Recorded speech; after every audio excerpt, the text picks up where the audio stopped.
అందరూ అభిమానించే డీజే న్యూస్కి స్వాగతం.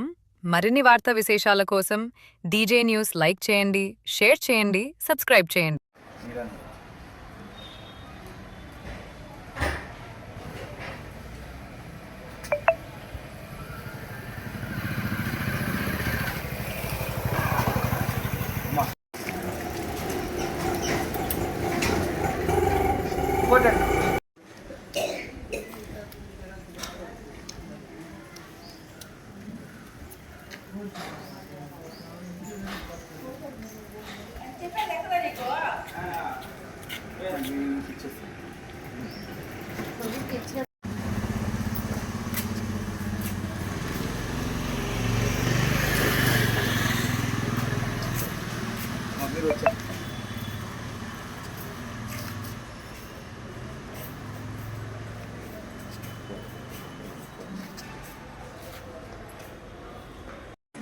చంద్రబాబు నాయుడు గారు మన ఆంధ్రప్రదేశ్ ప్రభుత్వం ప్రతిష్టాత్మక పథకమైన ఎన్టీఆర్ భరోసా పెన్షన్ను ప్రతి నెల మొదటి రోజున మీ స్వర్ణ వార్డు సిబ్బంది ద్వారా మీ ఇంటి వద్దనే 4,000 పంపిణీ చేయుటకు ఏర్పాటు చేశారు.